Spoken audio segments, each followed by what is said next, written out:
Greetings, imagination connoisseurs. Once again, it is I, your Duke of Dope Discourse, Robert Meyer Burnett. I invite you to watch and listen to the Designing Hollywood podcast, brought to you by Martika Ibarra and the great, legendary Hollywood costume designer, Marilyn Vance. I am afforded the wonderful opportunity of co-hosting the show.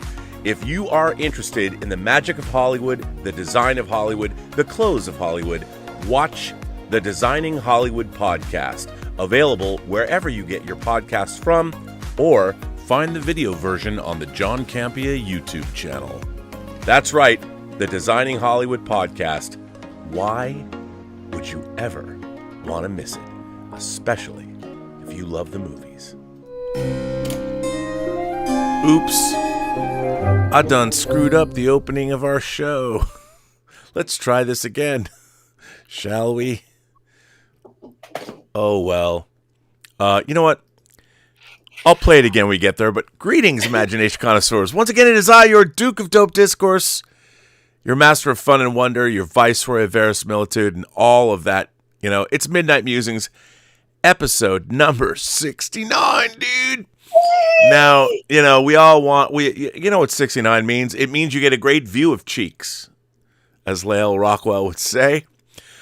Some people don't prefer that, but, you know, it's hard to work your best work, but it's always fun. Wait, what was I saying? I don't know. To help me out, you know her, you love her. She's welcome. Hi, everybody. Hi, Robert. Can you believe we've done 69 of these shows? I can believe that it's we're at the 69th show. Yes, I can believe that. It's what that says about us, I don't 69 know. reasons why you should be watching Midnight Musings. Obviously, is that this is one of the most amazing shows to be on, and we're always trying to talk about new insights about entertainment, about pop culture. 69 reasons why, Robert. You have several very interesting topics you were telling me about tonight, and 69 sounds fine to me. Yeah, you know, it's more of an aesthetic thing than a practical thing, but all good. Wait, what?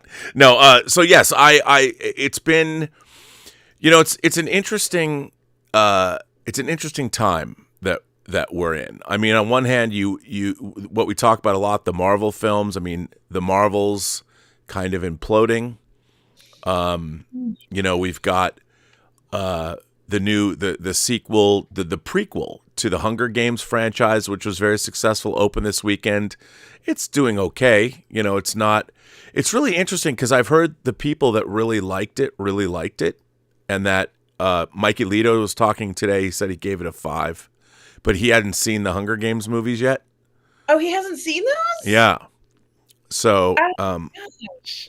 Wow. And I think he has now, or he then, and what was interesting is he said that he wishes, or he hopes they make another movie that explains how Coriolanus Snow became the character from A Ballad of Songbirds and Snakes to the one we meet in the Hunger Games. And maybe that's what they were going for. I mean, I don't know. I mean, what's really interesting, let me ask you this question. I've been pondering this question a long time. And I was thinking about it because we have the Hunger Games franchise, which is it's the 5th movie in the Hunger Games, literary based, you know, based on the 3 Hunger Games. They made 4 Hunger Games movies out of 3 Hunger Games novels, then the prequel novel, and then they've made that. Then you've got the Marvels tanking. Do franchise properties have a lifespan? Mm-hmm. Are they a part of the time in which they're made? And I always say pop culture has a half-life of 20 years. I mean, you could look at James Bond, you could look at Star Trek, you could look at Doctor Who, you could look at Star Wars, you could look at Planet of the Apes. And there are franchises that obviously have been going on for a long time that are still going on. I mean, we've got a new season. Russell Davies is coming back to Doctor Who. The James Bond franchise has been going on since 1962. Planet of the Apes since 1968. You know, there's a new Planet of the Apes movie that looks quite good. I'm excited for it. And it's weird to me that as a kid, I lived for the Planet of the Apes, like today or this week on KSTW or Channel 11, it's the Go Ape Week. 4 o'clock in the afternoon, every Apes movie, all 5 Planet of the Apes movies. And what was really funny about that, when I was a kid, I didn't understand that there was a difference in quality between the movies. It was just they were all 5 Planet of the Apes movies, and they were all kind of different. So I'm like, this is great. I love the like as a kid, I didn't care. I'm like, yeah, 5 Planet of the Apes movies, and I love them all. I had the Power records, so I could go after it was over. I'd go play the record. I had the record that came with a comic book of the actual movie, and you'd listen. Power Records presents, and you do all that. But I didn't have a sense of whether it was good or bad. And as I got older, you could tell, okay, they had a lot less money to make, say, Battle for the Planet of the Apes than they did to make the original Planet of the Apes. And there was a certain sheen that was lost. But I didn't know that when I was a kid. Battle for the Planet of the Apes was awesome because it was called Battle for the Planet of the Apes, which was more exciting than Planet of the Apes. That was like your milquetoast vanilla movie, even though that was the best of the movies. So do you think franchises have a lifespan? Yeah, this is a good question. And I say it really just comes down to, is the writing going to be relevant?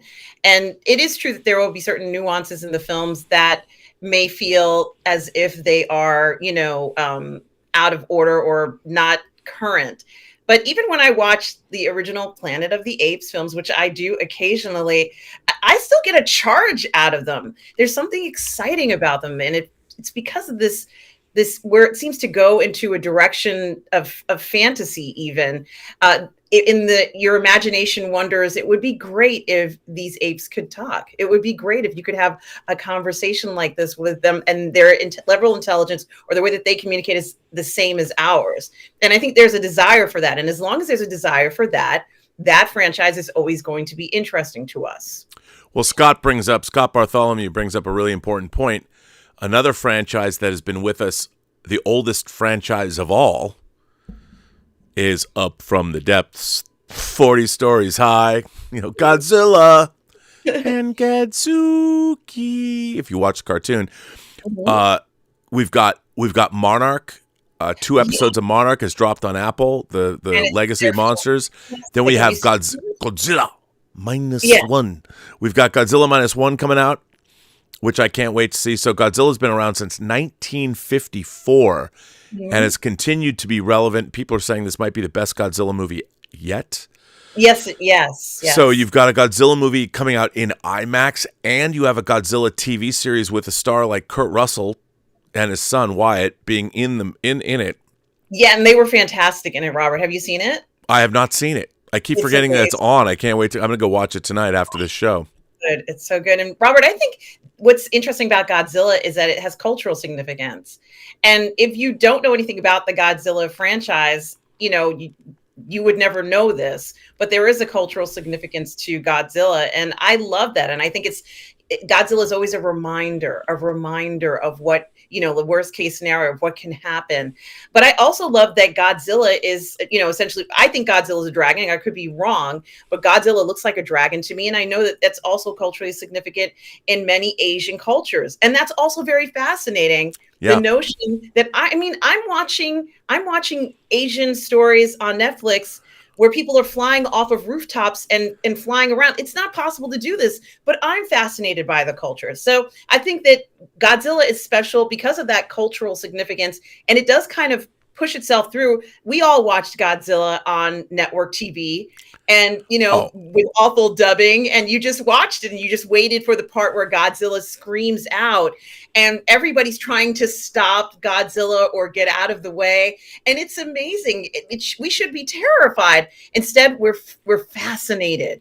And if there's a sense that something in your culture can go so, let's say, out of control, that it's dominating the safety of everybody around you, I think that spreads a message and certainly represents the danger of what is happening, the underlying message of Godzilla. So we're always going to love Godzilla. And of course, all the other creatures too, right, Robert? It's not just Godzilla. It's the whole kaiju. I mean, still to this day, my favorite kaiju movie is Rodan. Yes. I mean, when I was a kid, because Rodan was it was scary. It starts out like a horror film. and you don't even know because Rodan hasn't made his appearance or her appearance yet, and miners have disappeared, and I mean, when I was a kid, when they go, I probably saw Rodan because they ran that a lot on Channel 11.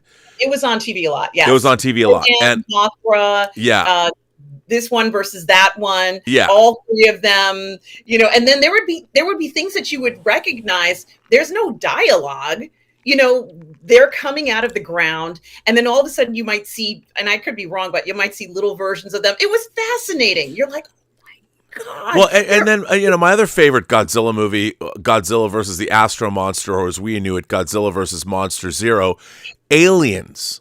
Yes. You have these hot Japanese girls, alien Japanese girls with their leader wearing these weird thin sunglasses in black and silver, these outfits, and hot aliens. They're all in like cool matching outfits, Robert. Yeah, they're all in cool matching outfits. They show up and they're like, could we borrow Godzilla and Rodan so they can fight Ghidorah or Ghidra, and Earth is like, oh, sure. Do so. And they had the great, I love the look of Japanese sci-fi of the 50s and 60s with the way they did the animation. They had really cool, like all the laser blasts and everything, and all the force fields were so badass. And when Godzilla would shoot fire, I guess it sounds like a laser. It's like choo, choo, choo. And it's like, yes. Oh yeah, and you never knew. So Godzilla could have a giant robot like Jet Jaguar in Godzilla versus Megalon. He could have his kid Minya in Godzilla's Revenge. You never knew. And then of course there's 3 different Godzilla. I don't know if they've created a new Godzilla, a 4th Godzilla continuity, but you've got the Showa era. The Showa era that ended in I think. Did it end in 1974? Oh, I don't know. I think Terror of Mechagodzilla is when it ended. I might be wrong about that, but I don't. The Showa era would go from 54 to 74, so 20 years. Maybe it goes further than that. But and then the Heisei era and the Millennium era. There's all these different Godzilla continuities, and some have been better than others. But now the last 2. So Shin Godzilla, which I loved. I thought Shin Godzilla was amazing. And now we've got Godzilla -1, which harks back to the original Godzilla. And of course, Godzilla, a remnant of us dropping a nuclear bomb on Japan. Yes. And it's interesting that if you would ask me, I did not have being really excited to see a new Japanese Toho Godzilla movie at the end of 2023 on my 2023 bingo card.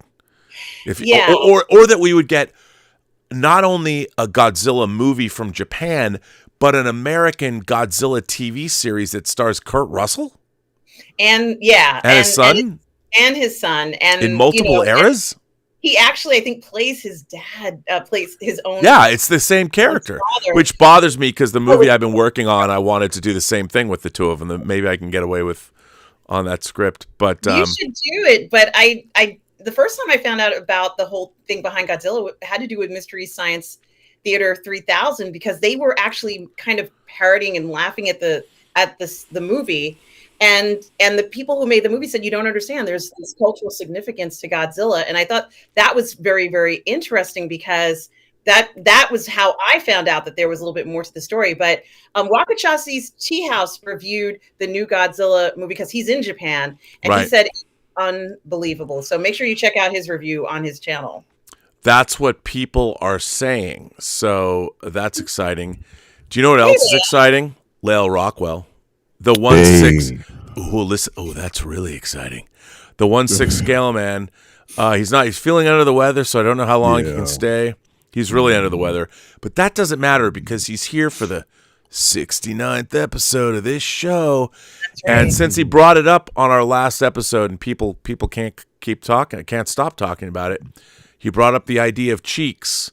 And to me, the number 69 and cheeks are like chocolate and peanut butter. Yeah. It's a great mix. It's adult Schoolhouse Rocks. Yes, it's adult Schoolhouse Rocks. So, Lael, let me ask you the same question. What's up? So we're talking about franchise properties, and a lot of our franchise properties, Bond, Doctor Who, Star Trek, Star Wars, Planet of the Apes, they're some of them are over 50 years old. The oldest of our ongoing franchise properties is Godzilla, 1954 debut. We've got Monarch, a TV series on Apple. We've got Godzilla -1 opening in IMAX, a movie that only cost $15 million to make, putting other franchise properties to shame. So let me ask you this. Do franchises have a sell-by date? Are they ever just too old, or can they go on forever? Do they ever get stale? Well, when you have a franchise such as Godzilla, though, I think Godzilla is timeless. And because there's the retelling of the story. There's things that you can add. I don't think something like that of a radioactive lizard that pretty much has been the saving grace of humanity. If you want to say, as far as balance to the way we live by being the king on a mountain, of course. I don't think there's an expiry date for that, because there's always something. I mean, I remember as a child seeing Godzilla pretty much every weekend on Monster Theater. Totally. 12 o'clock, basically every Saturday afternoon. If it wasn't Kung Fu Theater, it was Monster Theater. So I remember basically watching that. That was the thing. If you was outside playing in the morning, Monster Theater was coming on. It's like, yeah, I'll be back. I'll talk to you later. New York City, you just like, yo, I'm going home. You know what I mean? That's just the way it was. You know what I mean? Because Godzilla was coming on. And I think it was definitely an incredible experience. And I think, again, a franchise such as that, no, I think that, it can live on. It is a constant retelling. You can see that, till the end of time. You know what I mean? Because there's always going to be room, to add your own aspect of it, different interpretations of it, and plus, like I said, we're talking about a franchise that will always get Americanized, no matter how much, we, want to say it won't be. It happens because, like I said, there's money to be made when it comes to the franchise. There are certain franchises that I think that should be retired, and people need to stop making. Fast and the Furious. Yeah, I mean, like, there's certain things that they really need to stop. But I mean, if there's money to be, the thing is, it's like it's a vote, with your wallet type of situation. If there's money that they feel as though can be made and they can milk it to the end of time, they'll continue to do it. I mean, why do you think we keep getting, Batman films? Of course, right? It's just a constant thing. Like they can make money from it. They know people will see it. Spider-Man, same thing. You know what I mean? I'm a Star Wars fan. I love Star Wars. They'll continue to do what they can when it comes to that franchise. Star Trek, they'll continue to basically do what they can with that because they know it's space for it. Even though there might be room, in all of these, different franchises, there might be room to really introduce something brand new. It's just staying power with a lot of these franchises. So, I believe, like I said, I mean, there's, if it's good and if the story is good, and there's always a following, there's always people out there that will continue to watch. I mean, it is what it is. I mean, Godzilla's Godzilla, though. I mean, you just can't get past that, man. It's something about it, Well, it's funny to me because as long as they reinvent a franchise for each age, each generation. It can still work, and I find Godzilla's reinvention, like they've turned him back into. He's not dancing around. He's not doing a Godzilla dance after he kicks someone's ass, and they've really. It looks like with Godzilla -1, they've really brought back the fearsome force of nature Godzilla that we saw in Shin Godzilla, and they brought that idea back. And the same is true of like the new Planet of the Apes movies. I thought that the three. I mean, War of the Planet of the Apes was okay, but for the most part, overall, I thought that this new Planet of the Apes trilogy, which is now a quadrilogy, I can't wait to see the new Kingdom of the Planet of the Apes, because relevant films that have a lot to say, a lot of social issues to deal with, and I think as long as they can reinvent these things, same with Doctor Who, and it was rebooted in with Christopher Eccleston. in 2005. It had a lot to say. So franchises, it really requires the creators, whoever's rebooting it, to make it relevant for audiences of today. And if you can do that, then I think they really have something. By the way, there's a good question. Jay Wes asks, if the MCU reboots after Secret Wars, what do you think the next big event from the comics that Feige has to put in the MCU to rival the Infinity Saga? That's a really good. What's the question again? Repeat the question is, if the MCU reboots after Secret Wars, Avengers 6, what do you think would be the next? What would be the next thing that they would lean into after Secret Wars? What could they possibly do to rival the Infinity Saga? Before that question gets answered, I do want to say one thing. Not really switching up from Godzilla. If you're gonna do it, you need to bring Jet Jaguar back. Come on, man. We need Jet Jaguar back. We need Jet Jaguar in live action now since we've updated.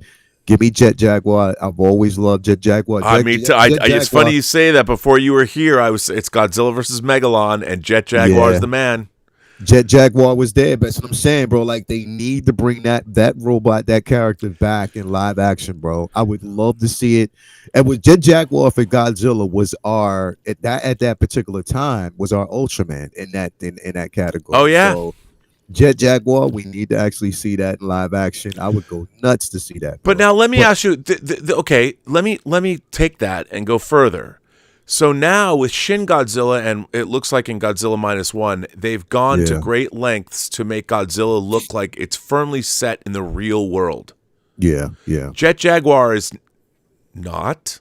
I mean, it could be. Could you see in the kind what we've seen? I haven't seen Godzilla -1 yet, but in the world of Godzilla -1, could a Jet Jaguar exist? Because that's more like Pacific Rim action, which, by the way, I used to call it when it was first coming out Pacific Rim Job because it looks so good. Mm-hmm. Yeah. And indeed it was. That's definitely a 69 reference, so it is staying in topic. It is 6, and that is absolutely a 69 reference. I think honestly, bro, if you tell the story right, anything is believable in the real world, man. For real. If you tell that story right, you can pull it off. Yeah, what I mean, as long as you tell it right. Well, that's why I like Pacific Rim Job, because it did pull it off.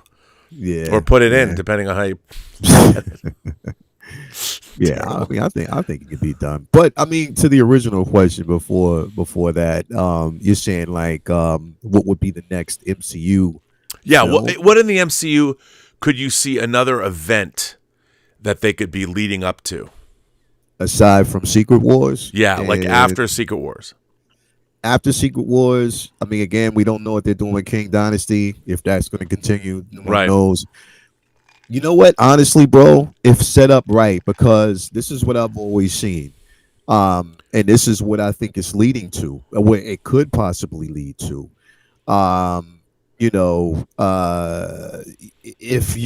If done right, because you're creating the possibility of another universe where the X-Men exist, right? Yes. And we're seeing those sprinkles there. And we, if rumor serves us correctly, there's a possibility that we might see some of the X-Men characters from the Fox universe that is introduced in Deadpool, right? Well, we know we're getting Wolverine. Yeah. And we know we're getting other characters. Yeah, right? We know, I mean, I'm hoping Taylor Swift is Dazzler. Yeah. So what I basically think we could possibly get the next huge event that I think that would probably be a sell and people would probably dig into would be Avengers versus X-Men.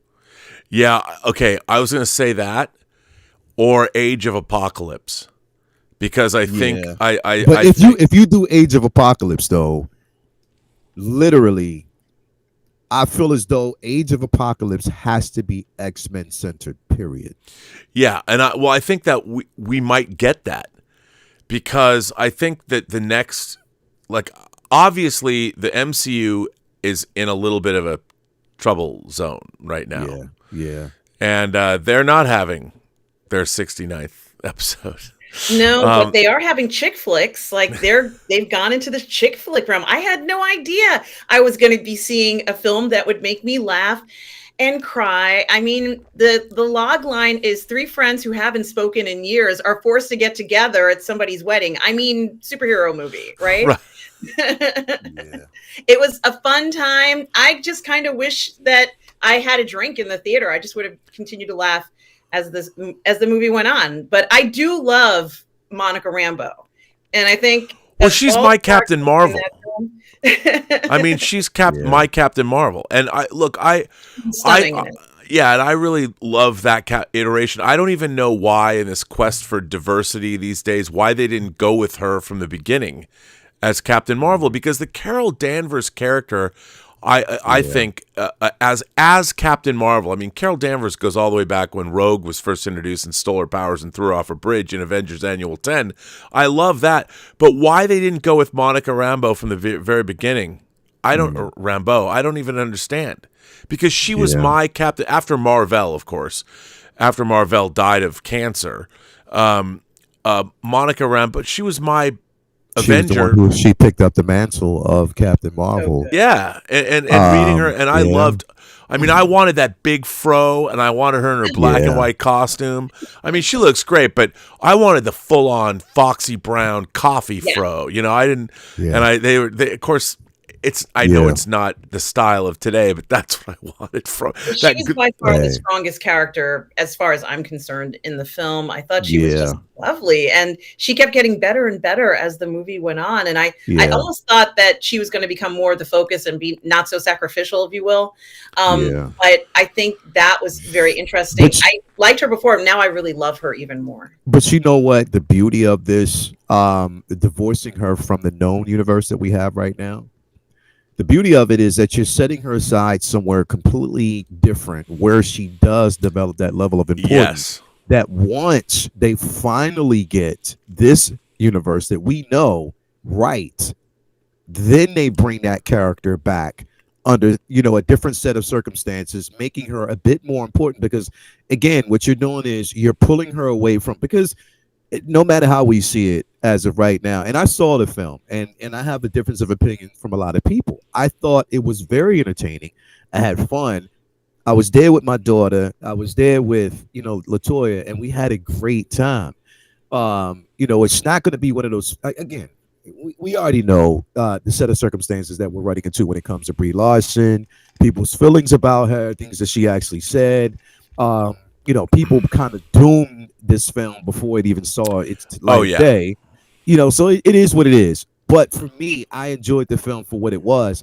But at the same time, with that basically being said, taking her out of that situation, because if you look at it, you're not only taking her out of the situation, but you're also setting up Miss Marvel for something completely different away from the franchise. It was a good setup to what we could possibly see in the future until they start cleaning shit up. Because right now, having Miss Marvel in this universe right now, the way the Marvel Cinematic Universe is, it's in shambles. Putting her basically there with the X-Men, giving her some time to really, really develop and come into her own with her abilities. And what better person to basically have to help her than Binary, which now they're basically using her mother, as an example. Or, we know that this version of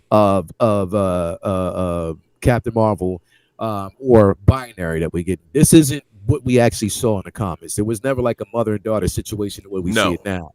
This is a different iteration. They're going a totally different route, but it's an opportunity to take that character, give her a bit more development somewhere else, and then bring her back once everything is complete. It would be even dope if they brought her back as part of the Ultimates. If we see her, Adam Brashear, Blue Marvel, that is Captain, or Black Panther, America Chavez. If we basically saw that iteration, Captain Marvel, of course, was part of it as well. But if we brought her back under those circumstances, it would make sense as well. So again, I loved Tiana's portrayal of Captain Marvel, and my Captain Marvel, that is Photon. But also the way they are focusing in, and I forget the actress's name, but the way they are focusing in on her, not once playing just Captain Marvel, but now playing binary.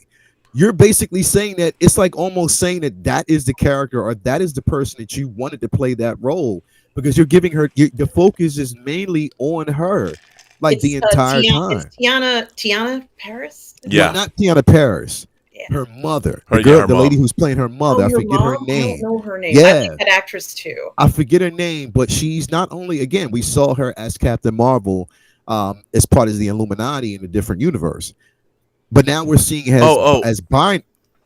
What's her name? it's 007. Why Yeah, am I? yeah. I forget her name, but we're also seeing her as binary now in the X-Men universe, which does make sense that she would be binary with them. Lashana If Lynch. Nasana Lynch, Yes. exactly. Yes. So we're seeing her twice now, as playing, a version of this character. So I'm just wondering, is like, are they trying to tell us something deliberately, or Well, I don't okay, know. We'll see. this brings up an interesting question. We're only getting one Marvel movie in 2024, just one, Yeah, and that's Deadpool threesome. yeah, I'm calling it Deadpool. I don't know if it's called that. I'm just going to call it that for the. yeah. We've been calling it that on the John Campy show. I'm going to go with Deadpool threesome because that would be hilarious if they called it that. But I'm curious. I'm fascinated by Deadpool threesome because it's two Fox characters. You've seen Hank McCoy now in this movie, Kelsey Grammer. So they're like leaning into the X-Men of it all.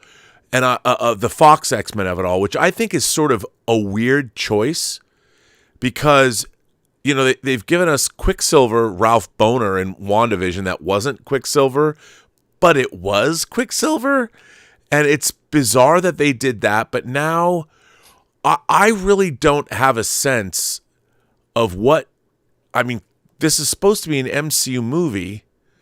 You've got Deadpool, the X-Men. You're leaning into the X-Men. They could be in the X-Men universe for all we know. I just think that this whole thing is wacky, and I'm really looking forward. I think Deadpool threesome is going to be $1 billion movie.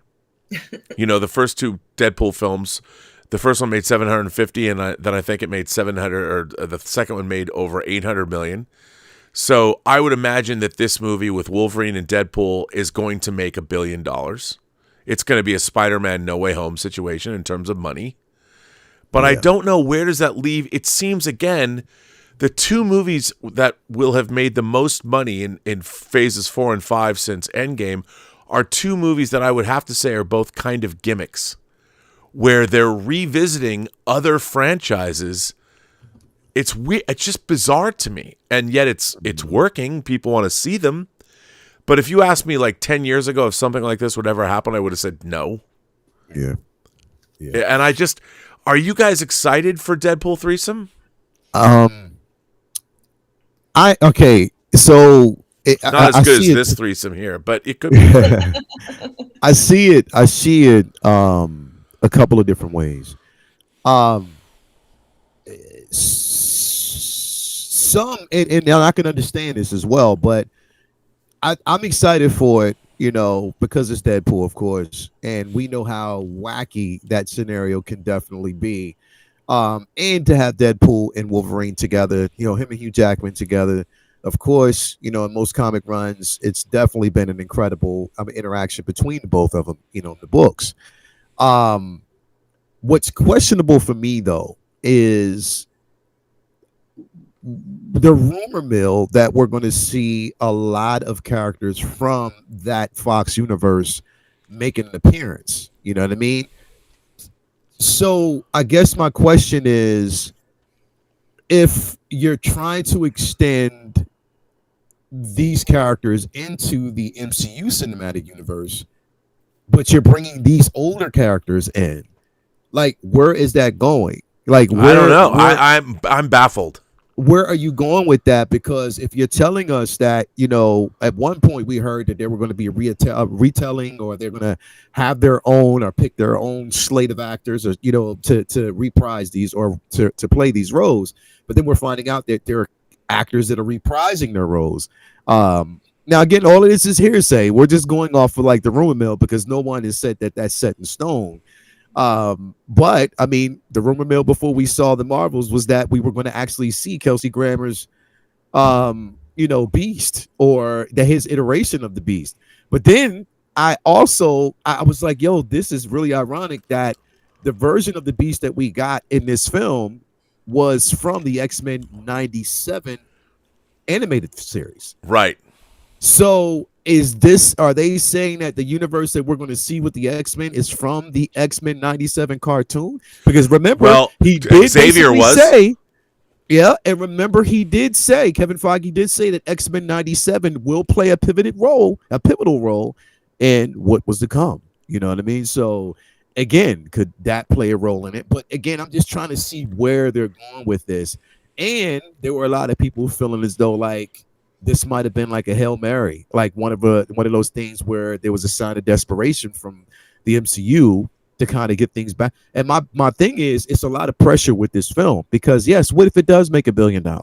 Yes, what if it is great? And people are like, you know what? The first thing that people will say is that, yo, the MCU is back. You know, they'll say that. But what happens that if after that, because we know that the film that's supposed to come after that is Captain America New World Order. Which is now called Brave New World. Brave New World. Yeah, Brave New World. So what if that movie drops, right? And it isn't as great? Then we're going to be having that conversation all over again. Oh, the MCU just have lost their... That's what I'm saying. Like, there's a lot riding on this film that I think, again, the expectation is placed on it from us, or we have our own expectations on how we want things to be. And what if those things aren't fulfilled? You know what I mean? So it's a wild space to be in when we're talking about MCU films, bro. Well, yeah, I know. I mean, we talked about it a little bit about the end of Loki, which we both really enjoyed. I mean, I like that you called that too, by the way. On this show, you talked about where you thought that was going to go. Mm-hmm. But my whole thing is what I've found so strange is phases 4 and 5 of the MCU and Star Wars in terms of the cinematic offerings seem to have gone off the rails and have no planning. Like Rise of Skywalker was this like thrown together souffle of stuff that I because having read Duel of the Fates, the plan they had was thrown into disarray with the death of Carrie Fisher. And so people talk about how they didn't have a plan. They kind of did have a plan though. And people forget that it was going to be J.J. Abrams. It was going to be Rian Johnson and Colin Trevorrow were directing all 3 of those movies. And they did kind of have a plan. And having read the Duel of the Fates script, which I thought was actually pretty good, where it had Finn and Rose Tico leading this revolution in the streets on Coruscant. And then you had Kylo Ren and Rey going up against not Palpatine, but what's his face? I forget the character. It was a different character. No, it wasn't Snoke. It was another Jedi, Sith Lord. I forget who it was. I have to go back and look at my own broadcast when I cover that script. But it was kind of planned, and the plan kind of fell apart. But now with the MCU, I don't see anywhere, whether Kang is in it or not, they have not done a very good job developing Kang as a threat, as a big bad threat, which is interesting to me because I would have thought that they had a template to follow that worked. And now I just wonder if anybody even you know what, dude? You know what would bring me back to the MCU is if they did Siege. Thor, the next Thor movie should be Siege. And they should introduce because I keep asking, where are the Avengers? Where are the Avengers? Introduce the Dark Avengers. I mean, they're introducing Thunderbolts. So after Thunderbolts or whatever, do Siege. I love Siege. But you know what?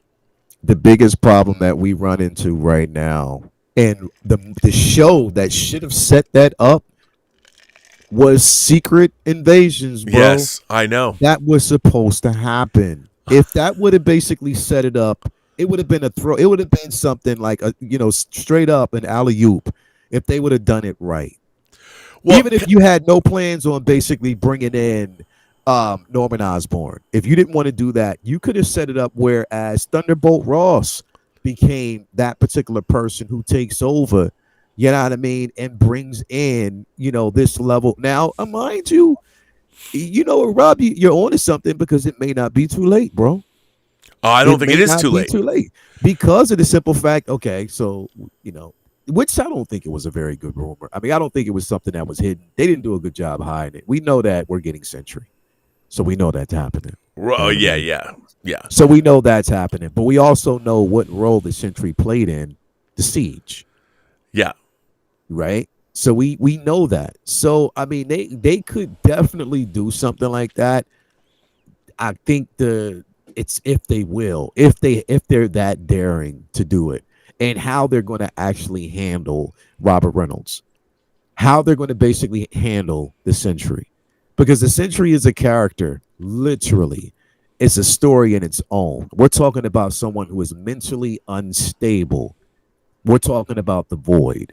We're talking about how powerful this character is. And to put that character in the Thunderbolts is questionable for me, but it depends on if it's a setup for them. If they're just, put it this way, if they set the character up where there's not too much of an interaction or controversy with that character in that film, but give it to us somewhere else, then it would make sense. Because if you set that up, like just follow me here real quick though, Rob. If you set him up in the Thunderbolts, right? You do that. You set him up in the Thunderbolts. You set up to whereas we know that in Brave New World, the rumor is that we're supposed to get the Red Hawk, possibly, right? But also, if the rights are secured, like the rumor says they are, for the Hulk, and you give us World War Hulk, right? And you have the Sentry fight the Hulk. Remember, to a standstill. If you have something like that happens, then you can kind of go a certain direction. There's a certain way that you can go. But I don't believe that's what's going to happen. I know, but you just described how they would bring interest back to the MCU very, very quickly. Yeah. But they would have to plan all this out. I mean, if the rumors are... They need us, bro. If the rumors are true, Brave New World, Captain America Brave New World did not test well. And they pushed the movie into 2025, and they're refilming major sequences, which is disheartening to me because how do you not know that from the script level? Yeah. It really bums me out, but I hope it's good. But, this is a long question about do we think franchises are viable? We have many questions from people. Let me just, people are firing us in super chats and tips, and let me get to those. Scott Bartholomew says, have a nice soul. Was another great offering for all, second episode of the fourth season of For All Mankind. Loved it. You're right, Scott. Joey Johnson says, geeks and cheeks. P.S. Loved your video review of Oppenheimer. I watched it this morning. Thank you so much. And good to see you. So that's good. Scott Bartholomew says the first two episodes of Monarch are totally badass. We answered Jay's question. Scott Bartholomew says Godzilla will be the next big franchise for today's millennials. I don't know about that. Scott said boomers grew up on Godzilla. It's time for millennials to get the shit scared out of them. Well, I will say this. That new Godzilla movie does look fucking scary. What, I mean, year one? -1. -1? Yeah. It looks pretty great. Jay says the Marvels was made for $274 million. Iron Man was made for $140 million. The last few films lost money. Does Marvel go back to making films for under $140 million? Well, I think they have to. I think they need to have far less reliance. Here's the thing: when you're shooting on green screen stages and all this, that means every shot is a special effect. Every single shot, which adds exponentially more money in post. Yeah. Because you have to have all the artists making those backgrounds. I think they should do a movie where they just shoot the entire thing practical and see if they can get back to making something. Yeah. And I was really happy to hear, and now this is if this gets off the ground and if it works. Yeah, I mean, if it's still going to happen, we just have to wait and see. But if they do Blade, and if the budget for making that film is low, I'm happy. Me too. because in your full, I am super happy, Me bro, too. because you don't have to have that large of a budget for that film. You really, really don't. You really, really. All we want is a kick-ass script. All we want is a dope-ass villain. All we want is blood. We want cheeks, and we're good to go. Blood and Cheeks. That's the And name of it. Yeah, hard, beautiful condition male bodies. yeah, And hard female bodies too. Mhm. yeah. Let's go. I You mean, know what? what? They're Blood setting and it up with Cheeks. I'm retitling our show. blood cheeks. That's what I'm talking about, bro. Blood and And cheeks. 69 cheeks. Yeah. That's right. That's right. Right? Why not? Just make it happen, man. What they got? What Marvel Spotlight now? Is that what it's called? It's called the Spotlight. So hey, throw that under there, make it a hard R rating, like they said they are. Come on, let's just make it happen, bro. We need Better be hard something, uh, if you know what I'm saying. we Yeah, I think need you do. definitely. Let's go, man. Let's make it happen. Plain and simple. It should No be excuses. stimulating. No excuses. Let's go. I agree. I mean, stimulating should be definite. I mean, bring some eroticism into it. Let's have some seduction. Let's have some undead Dracula seduction. You know, Yeah, I mean, come on, people man. forget Dracula was in an annual of X-Men that has a great cover drawn by Bill We need Sienkiewicz. Leah. I mean, she's gone, but she was like an incredibly sexy Dracula style character. And I Yeah, liked she was my Queen of the Damned. Hell yeah. Selena, they could give us Selena, like which was I think her name was Selena in the comics, female vampire. Oh yeah, yeah. Yeah, so you can definitely do that. Like, come on, man, like just make it happen. Do it the Dan right way. Candy Stop playing. says the Impossible Man should be the MCU's next big bad. I don't know about that. I don't know about that. Maybe. I mean, look. I really think I'm kind of bummed out that the X-Men has been dropped into the MCU with drips and drabs from the Fox universe. I would love to have seen the X-Men start from scratch in the MCU that has no contact or no contest. I want to say nothing to do with the previous X-Men films. And I understand that it makes sense in Deadpool, but you know, putting the X-Men, now that the X-Men universe, the same way the Spider-Man universes are all canonical. I mean, I guess that's cool, but it's like, so now you have to say that Days of Future Past. How does Days of Future Past work as something canonical that was on one of the Earths of whatever Earth it was on? I mean, it's a weird place to be. Yeah. I don't know.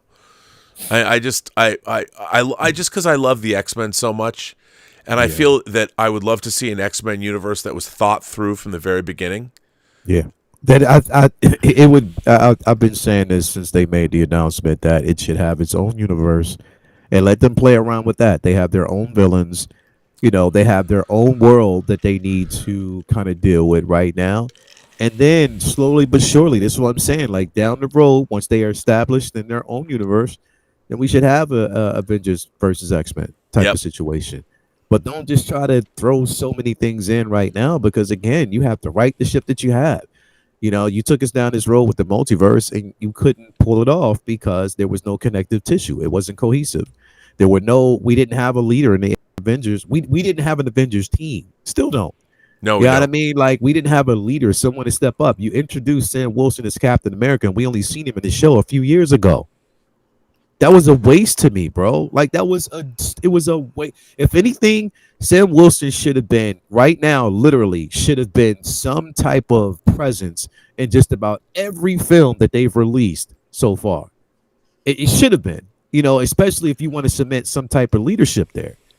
Give us something like that, bro. Like, where they're going, and like I said, admittedly so. You know what? It's crazy, Rob, because we didn't think a few years ago when we were having this type of discussion, it was always Marvel versus DC.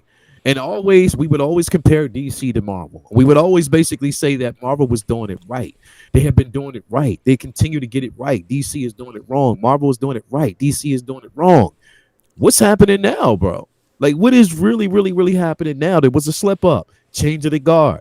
Now, right now that we know DC is in a rebuilding stage, we know that they're trying to right some of the things that went wrong over there.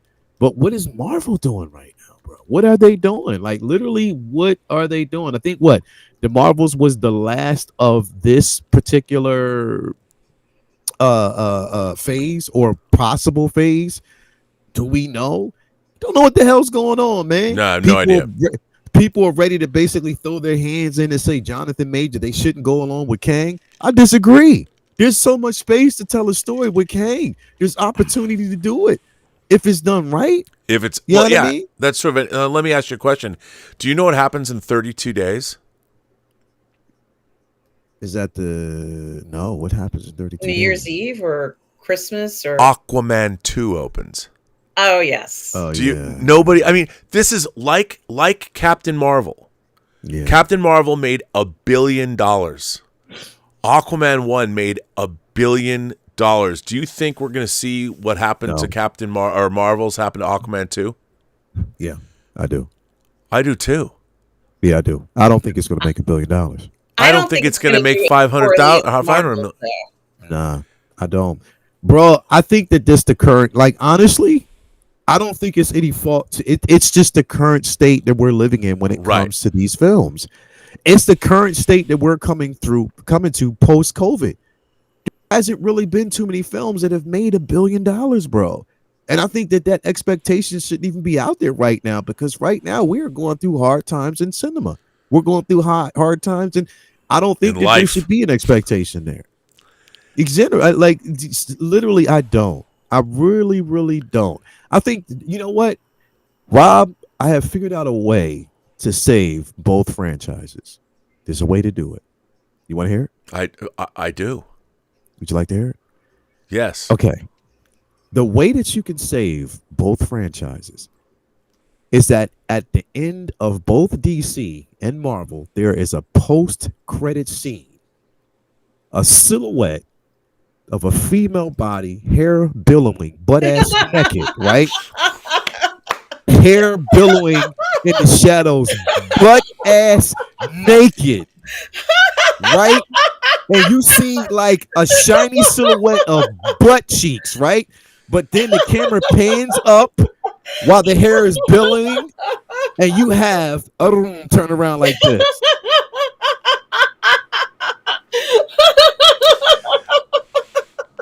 That is the way you save the MCU and the DCU. Thank you very much. Let's make it rain. That's how you make $1 billion franchise. You know what? I'm not going to argue with you. I'm not going to argue either. I love it.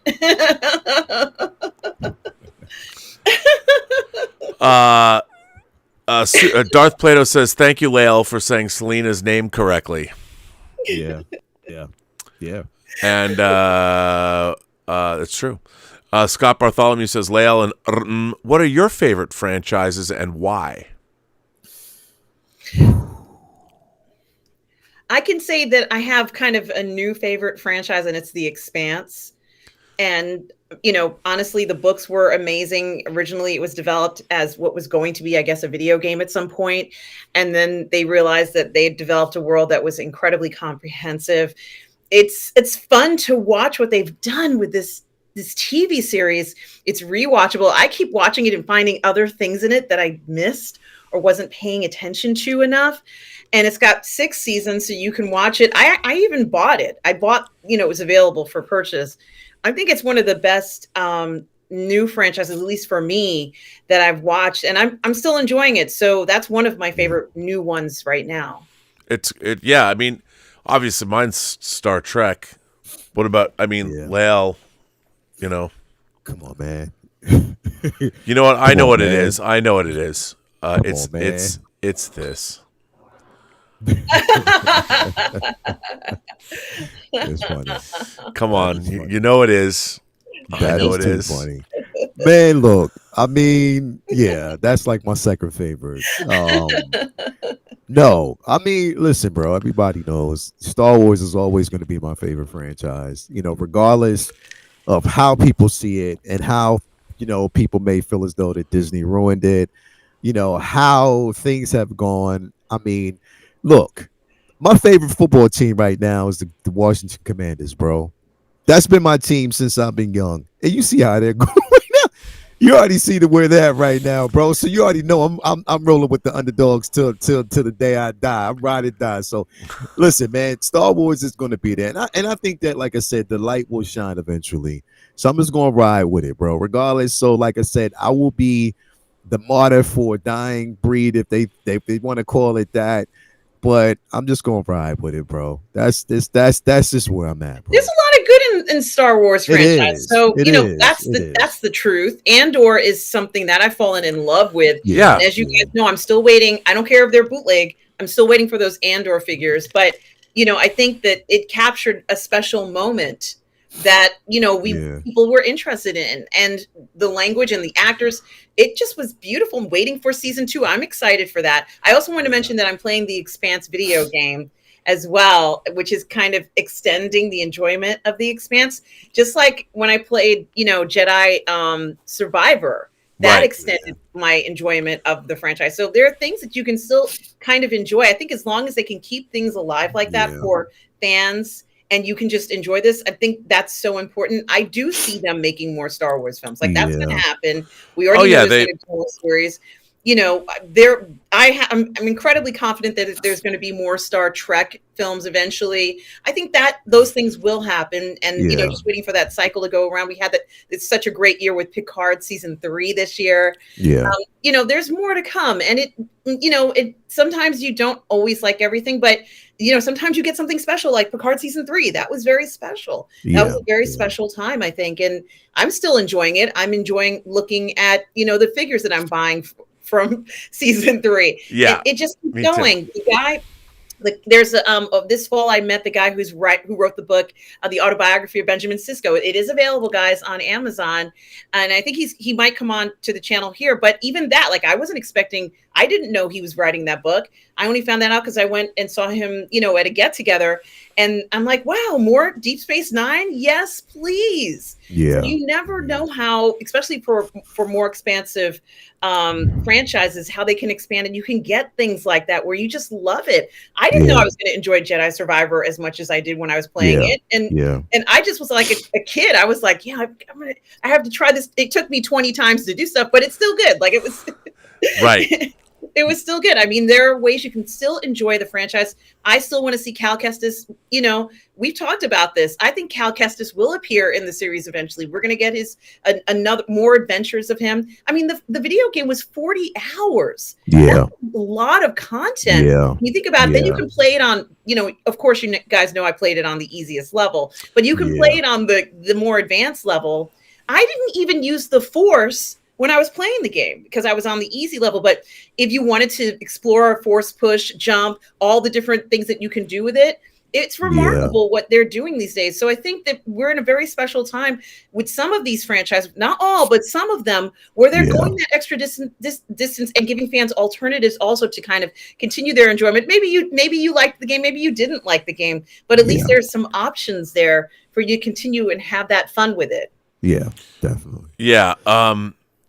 Chemist says, hello all. Hey, Legolas. Hey, Joey. And then Chemist says, Rob, sir, can you unblock me? Pot is legal where I'm from. You're not blocked, Chemist. That's why you can post. You wouldn't be able to make a comment. Yeah. I would never. I don't block people. I mean, I block people on Twitter, but I don't block people here. Jason Webster has his tickets to Godzilla -1. I love that Japanese trailer. Godzilla -1. The girls saying, I love that. I can't get enough of that. I don't even know if it's in the theaters here. When is it drop? December 17th, right? It's December I think 17th. It's even earlier than that. Is it? Yeah. Let's see. Let's check. -1 release date. November 29th, man. Oh, let me look at my. What I thought it was December 17th for some reason. Let me see. Wow, that's just right around the corner. I know. My Regal Unlimited. Let me see. Yeah, tell us what you got there, brother. Let's see. What can we get? Maybe there's a previews, or I wasn't quite sure if they had previews for people who've seen it here already, but it looks fantastic.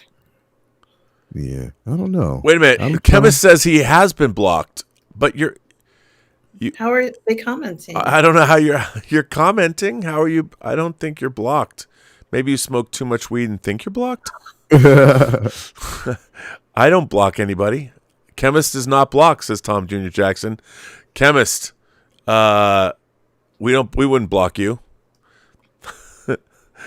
But if you've had too much weed, because we can see you, you're chatting.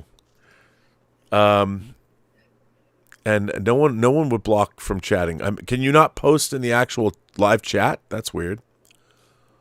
Yeah, that is weird. That's odd. Okay, so there's the 30th. All right. We don't want Chemist blocked. I don't know why you would be. And Tom Jr. Jackson would be the one to do it, and he says you're not blocked. But speaking of blocking, Scott Bartholomew says, Rob, Troy or Crusher? Ha, ha, ha. I'm going to go with Crusher because she's a redhead, and I love my redheads. So I'm going with Crusher. And I don't want somebody to read my mind during sex. That wouldn't be good. I don't either. That's definitely not desirable. Yeah, that'd be weird. That'd be too intimate. Too intimate. They won't want to know what's in there. Yeah, not me neither. Jason Webster brings up a good point. Hey, Space Sweepers from 2001 and Jung-E from 2023 were made in South Korea for $20 million US, and those films have great CG effects. I like both of those movies, actually. The Jung-E is the artificial intelligence thing, and Space Sweepers was cool. I agree with you. I think movies today are way too expensive, and it's no reason. Oh, this is a good question. Michael, this is a different off the beaten path, but also on point. Michael says, what is the first hot toy that made you love hot toys? I have that. It was Silk Spectre. After I saw The Watchmen, the movie, which I can't remember the release date, but it was 2009. Yeah, after I saw that Silk Spectre figure is great. Yeah, and it's like, I wanted that. I never ended up getting the figure, but what's kind of interesting is that I have a picture of the figure on my phone because that's when I really started to look into purchasing 1/6 scale figures. You can still get it cheap. You can get it for less than $200. Really? You know what's great about that figure? Not only is the outfit and the likeness great, and it's got rooted hair, but she comes with an overcoat, like a raincoat. Mm-hmm. So you can put her in the raincoat over. It's a really great figure. I don't have mine anymore. I need to buy one again because now I've got watch. Yeah, that's the her on my phone. That's not the hot toy. That's the 6-inch. Okay. That's the classic Silk Spectre. That's Silk Spectre 1. Yes. And I yes, that is true. So I hope I didn't speak out of turn. But no, the hot toy Silk Spectre is really good. It's her daughter. Yes. And what I was going to say is that's when I first started to look at 1/6 scale figures. And from there, the rest is history, I guess. So that's when I first started to have a serious interest in buying them. And I kind of like, I have a bunch of pictures of, like her on my phone because I was like, I have to get this figure, but I'm going to get it eventually. I need to get the figure because I looked it up. I was going to buy one the other day and it's you can get it for less than $200 on eBay. But I would imagine the price on that figure is going to go up because So Toys has done, they've done Rorschach, aka Walter Kovacs. They've done Comedian. They have Ozymandias coming out. Yeah. Mm-hmm. And so Silk Spectre, then all you need, you can get the DC like the 13-inch Dr. Manhattan. And if you wanted to, which would be kind of cool, and then all you need is Night Owl. And I don't know if Toys, I don't know what's going on with So Toys. So wait, you're saying that So Toys has it available now? Is that what you're saying? So Toys has done Rorschach and has done Comedian. Oh yes, I did see recently over the past few years they had the Rorschach. I did see that one and it was phenomenal. It's great. I bought 2 of them because I wanted the Walter Kovacs where he has the great head sculpt and it says the end is nigh. It's right behind me. Yes. I love that figure. But yeah, I mean, because I would love to. I love the Watchmen. It's been a bummer that they've never made all of them in 6 scale. They made them in 6-inch. They made them in 12 scale, but not in, which bums me out. So, Lael, what was your first hot toy? What made you love hot toys? Okay, well, my very first hot toy, of course, again was right after seeing Force Awakens. It was Kylo Ren. That was the very first Hot Toy figure I actually collected. Excellent. It's an excellent figure. Yeah, because Gorgeous. again, it's an amazing figure. And again, it was just the detail. That was when I was first introduced to Hot Toys. As a matter of fact, and again, it. I don't know. I was just captivated by that figure. Coming off of Force Awakens, and then just continue to go down that line. And of course, my first Grail piece was Obi-Wan that I actually collected. But I would actually say that the figure that really made 2006 right here. Wow, this is a hot toy from 2006 from Superman Returns. I would say the figure that made me really love Hot Toys, of course, people already know that, is Jenna Erso. And that was basically from, of course, Rogue One, just the detail, the quality, the deluxe version of that figure with all the accessories. I was like, yeah, I'm in, you know what I mean? And mind you, like that figure came later in my collection once the movie was released, but that's the one I paid the most attention to. And again, it is what it is, bro. That was just, that figure that really, really made me pay attention to it. Mine was the first Predator figure Hot Toys released from Alien versus Predator. That was back when they were called action figure kits. So that's the one with Santa Lathan in it. Is that? Yes. And did you like that film? Because I don't know a lot of people who liked it. A lot of people didn't care. Well, I didn't buy it for the movie. I bought it because it was the most badass Predator figure ever. Yeah. And it was, you had to put on the mesh suit underneath. They were a pain in the ass, but they were so good. Because back then, the license to have action figures, they couldn't call it an action figure. So they called it action figure kit. And they made that, and they made the aliens, the alien figures. So those are the first, and I want to say that was 2004, 2005. It was early. Yeah. I was already a Hot Toy collector. I mean, back then, Aliens, Predator, then they did Rocky. They were doing, they didn't even do, so I was a Hot Toy collector before Iron Man came out. And then Iron Man Hot Toys put out Iron Man, and they put out like the Alien, the Aliens Power Loader. It was they were a weird company because they started out as a third party company they made a George Lucas. I have a George Lucas. I think the first Hot Toy they made was either Mission Impossible or it was George Lucas, the director. Yeah. And then it went from there. And I've just been collecting them, since then. But I used to want to get everyone, but now you don't. And then when I lost my storage locker, like I had all the Colonial Marines. Oh, never even took them out of the box, and they were all gone. Same with my Rocky. I had all 3 Rocky. Oh, I had actually all 4 all my Rocky figures, all that stuff. I lost all that crap when the great storage locker disaster of 2012. So much stuff. I lost so much stuff. All my Sideshow Bond figures, all my Buffy figures, it's just stuff. I'm closer to death now. I'm a decade closer to my death. 11 years later, it happened 11 years ago. I'm still feeling the sting of it all. You're still feeling the pain from it, bro. Yeah, but you know what? It's I've never been able to put up all that stuff anyway. And it gets to the point where there was a lot more stuff in there that it's just stuff. And you can buy it back if you want, but it gets to the point where, I mean, to be honest, it's been something that's been plaguing me, the collector mentality. Yeah. Like, how long do you collect for? Because at the end of the day, you reach a position where, and I've been feeling this way about movies, going through the movie situation, like with Let's Get Physical Media and doing shows and buying all these discs. And it's like, okay, buying discs is one thing. But the purpose of buying them is that they're the best versions of the movies that you're ever going to get. Yeah. And do you need, and even though, like I was talking about, so this Arrow put out this Hellraiser box set. They put out the Scarlet box. So here's the first 4 Hellraiser movies, and in a huge, beautiful box, right? Comes with, here's where the discs are. Oh wow! This set is so amazing. It's so cool. And there's Does it this. have the most recent Hellraiser on it? It's only Hellraiser 1 through 4. Okay. That's so it's the classic Hellraiser, and you got a work print. So I've got this. I bought this how many times? Now, okay, now I have this. I own this. How many times from this day forward to the day I die am I going to watch these movies?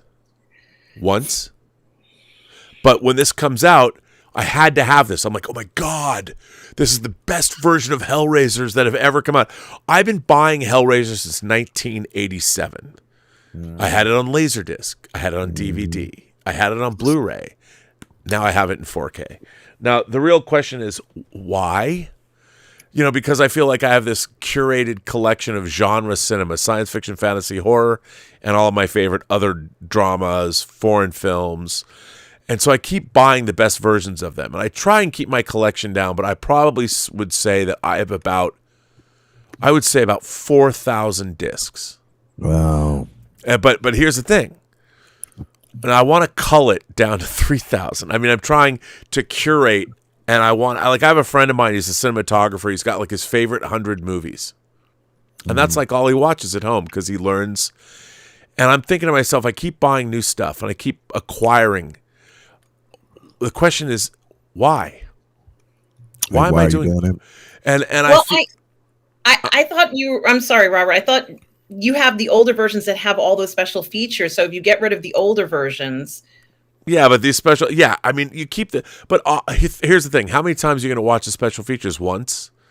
Twice? Like Lord of the Rings, even though I worked on them, I didn't work on all of them. So watching the Lord of the Rings special features. But the real question is, let's just say I wind up with 4,000 discs. Okay? Yeah. There's 365 days in a year. In 10 years, that's not even 4,000. So, I mean, I'd have to watch, that's almost 4,000.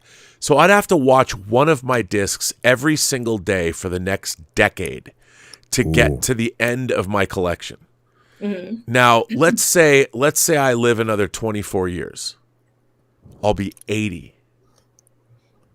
80. I mean, it gets down to like, okay, I probably have 25 unbuilt Starship models. Any model kit collector has unbuilt models. I keep buying models. They keep putting out great models. 2001 models, Star Wars models. They keep putting out all these great models. I keep buying them because I want them. Because I wanted them when I was a kid. Now they're making the best versions of them. I can't help myself. It's like a compulsion. It's like, oh my God, I have to have this. It's there, so you got to get it. It's yeah, like you got to. And the whole thing is why buy a model if you're not going to build it? Yeah. It doesn't make any sense. So the collecting mentality comes down to, I feel like I should spend the rest of my life making sure my collection of stuff looks the best it can look, so I can enjoy it. You know, and it comes down to like I see a new hot toy like that new Ahsoka the White. You look at that figure, it's so good. There's something Pavlovian in my brain that's like, oh, I have to have that. I have to have that. Yeah. I have to have that. I have to have that. Like it's a broken record. And the question is, do you think it's basically because of the love for it though? Well, you know what it is? It's because I loved, when I was a kid, I loved action figures and they were never very good. Yeah. And now we're getting the best. But the thing is, I keep hearing, like my grandmother, she's my step grandmother. My grandmother died when I was 9. But then my grandfather remarried my mom's dad. And he married this woman named Sissy, Shirley, but everyone called her Sissy Schoenfeld. And Sissy was awesome. I loved her. We'd go to the concerts together. She would take me to ballets and classical. I really got a great classical music education because of her. And then when I started listening to like classical music, I would ask her, I'm like, if the Seattle Symphony ever plays like Beethoven's Ninth, I have to go. And she'd call me up and she'd be like, they're doing Beethoven's Ninth with a 153-piece choral section. You want to go? I'm like, I'm in.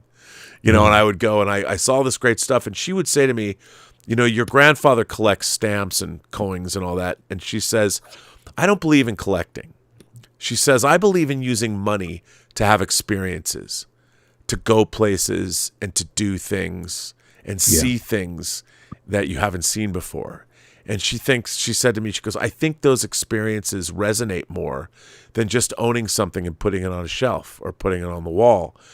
And I'm like, she was right. Because I love, if I had lots of money, I would travel and go do things. I don't necessarily think I would buy. But I build my own home theater and make $1 million home theaters and have my friends over. And I put a great wet bar in it and have the best projection system ever so I can enjoy all my discs.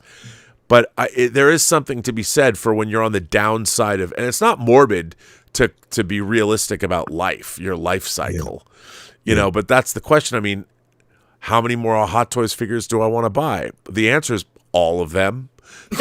but I don't have the money, and not only do I not have the money, I'm like, what would you buy them and you take them out, and I know that I don't want to leave a bunch of Maja cases full of Hot Toys when I kick off this planet, because what is somebody going to have to, what's Elizabeth going to do with them?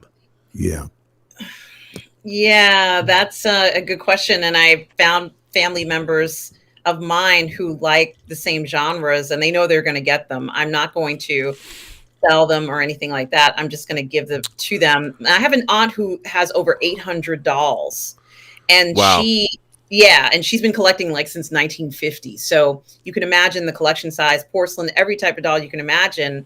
And fairly recently, she's been giving the dolls away to family members because she can't maintain the collection anymore. But she enjoyed them, you know, for years and years and years. I would go to her house and I could see her displays, and it was spectacular. And now she's kind of like, okay, it's time to kind of, you know, give people the dolls that they want, and, you know, have family enjoy it. But I've been doing that with a few figures where I'm like, you know, I'm not quite sure whether I'm enjoying this figure as much as I used to, but I know a relative who loves this figure, and they're gonna get it. And that's what I've been doing with figures and with collectibles. So that's how that's been going for me anyway. That makes sense. Mm-hmm. I mean, it really comes down to it. It's like the collecting all this stuff. I have things that people aren't even going to know what they are. Mm-hmm. They're going to be like, what is this? You know, like I love eagles. Shuttle from that science fiction show in season 2 of you know, like very, very specific things. Yeah, people are gonna be like, what are you gonna do with this? You know, what are you gonna, it's fine. I mean, at the end of the day, like, how are you gonna I mean, when you think about it, bro, it's just like you have so much stuff. That's the thing, is like but in the moment you're just enjoying what you have because it's the love for it. Okay. Yeah. You know, look at this. So This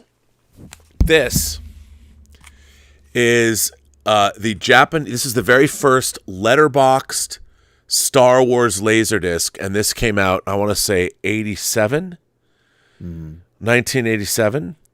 It was 14,800 yen when it came out. Now, to this day, they consider the color timing, the actual color of the transfer, the gold standard of what Star Wars is supposed to look like. Now, wow. I haven't played a Laserdisc in 20 years, but like when this came out, I had to have these. These were ridiculously expensive. They were $150 each. But you know, you look at, so this Star Wars was on 6 sides. You had to flip it over half-hour sides, and then special features. Oh, it was on 5 sides. I'm sorry. So let me show you this. So this is actually from I want to say 86. Mm-hmm. So each disc came with its own sleeve. You know, and then here's the actual disc, the Japanese disc. So here you go. Now, at the time, this was one of the most sought after pieces of physical media you could possibly own when we only had NTSC video. Getting these in America was an insane pain in the ass, and it was really, really difficult to get them. But at the time, this was the holy grail of physical media, owning these discs, owning these Star Wars discs. They're worthless now. I mean, it's a curiosity. It's a curiosity to have these. But at the time, to have this disc with digital sound, Star Wars, I mean, it literally is not worth. It was $150. I could maybe get $5 for it. Maybe somebody would pay me more. I don't know. But at the time, it was like I was like a drug addict. I'm like, I gotta have that Star Wars. I have to Like have you needed it at that time. I needed it. I mean, every physical media home video enthusiast worth their salt had to. I mean, I still have the Obi right on the side here. I had to have it. It's been in this vinyl sleeve. This is literally worthless. So when I die, someone is going to come and look at this and go, "What is this?" Like, and you know what they're going to do? They're going to throw it away. They're just going to throw it. Though? Well, I don't see people. Maybe not. I mean, it's a laser disc.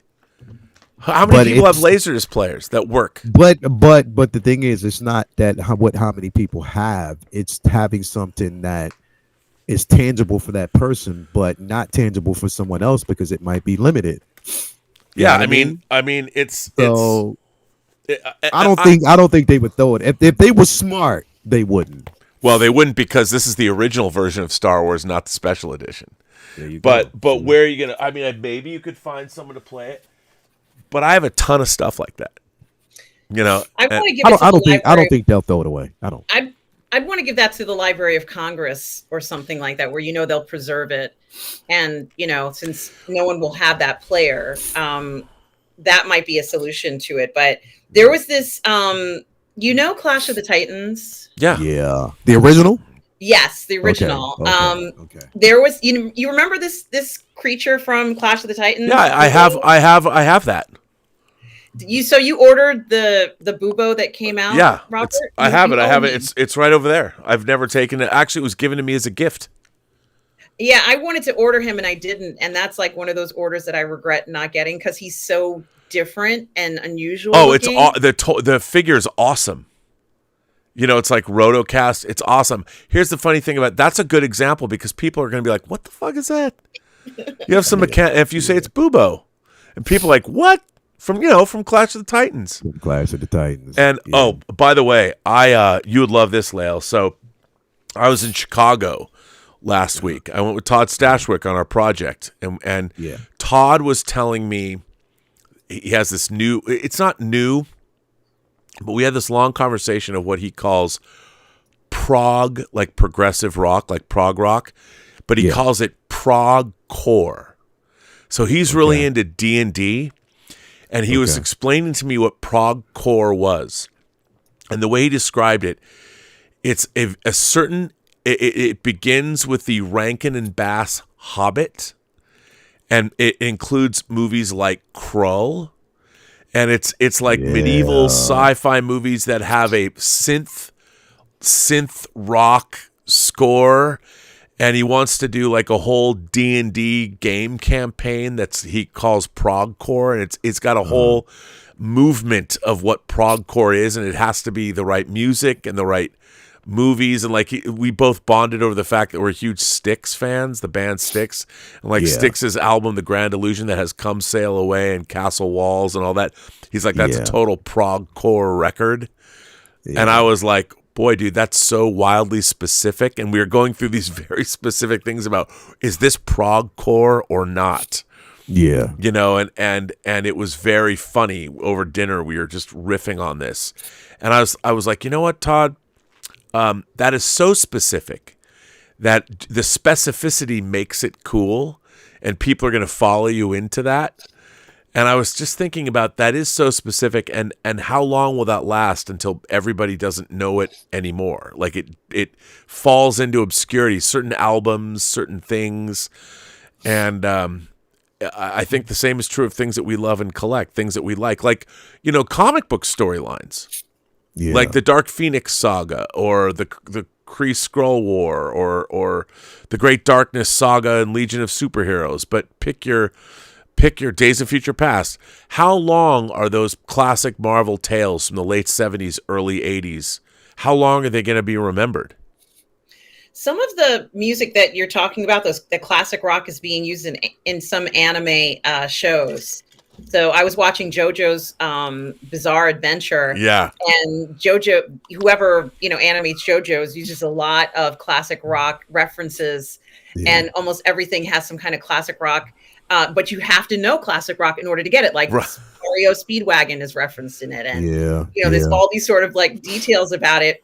But I think that's what we're going to see. It's not going to be anything perhaps that you'll see every single anime show, but there will be one or two out of the thousands that will grab some of that history and be inspired by it. Everybody's name will be, a member from a particular rock band, or, it'll have some very specific name for one of the major characters will be the name of a band. So, I am noticing that they're doing that a lot. But it has to be that the creators lived through that age, so they already have an affinity for it. But once all of us have shuffled off. This is the other figure. She's from the Arcane. I don't know if you guys watched. Oh, that's that. a great. Oh, who makes that's a great figure. I think you just put the link in the. Yeah, I just saw that. I did put the link in. So she's not a seamless body. However, when am I going to find a figure that has this many accessories and it looks like the character? Like, this is her. Yeah. This is the Wait, character. who makes that figure? That's a great figure. It's by, I cannot read. Is it this. 6 scale?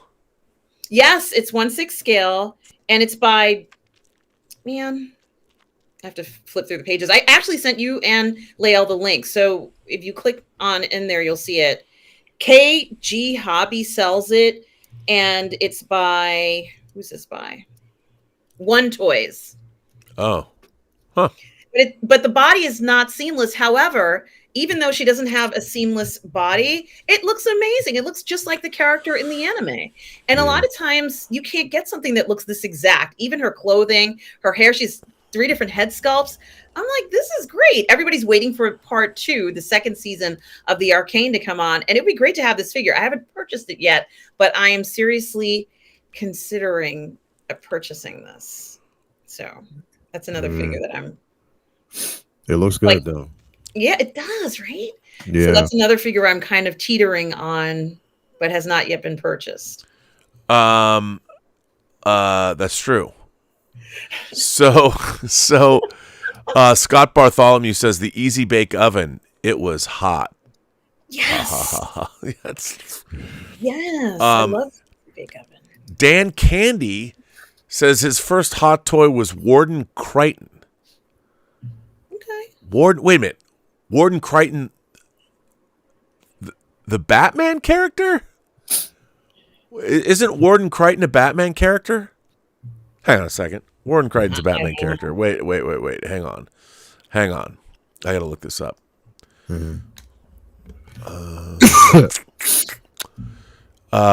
Yes. That's right. Warden Crichton is a recurring character in the Batman 1960s series. He was portrayed by David Lewis, and he runs the Gotham State Penitentiary. I was like, Warden Crichton. First of all, there's no hot toy of Warden Crichton. You're pulling my chain. But you'd know him if you saw him. You'd know the picture of Warden Crichton. You'd know what David looked. You'd know exactly who he was. If you're a fan of the Batman 66 TV series. Yeah. I was like, Warden, you're pulling my chain, Dan Candy. Warden Crichton. Come on now. That was a series we all grew up watching. I mean, it was on network television and in syndication. So we all saw that series. And it's nice that they're kind of making those versions of the figures. I don't know what it's called. Like, is it classic style, is it 60 style, or whatever it is? It's nice that they've come out and given us multiple versions sometimes of those figures. It's nice that they did that. Yeah, and they're doing I like what they're doing with the 60s stuff. This is go to Michael asks, what do you think Harrison Ford's career-defining role is, Han Solo or Indiana Jones? Ooh.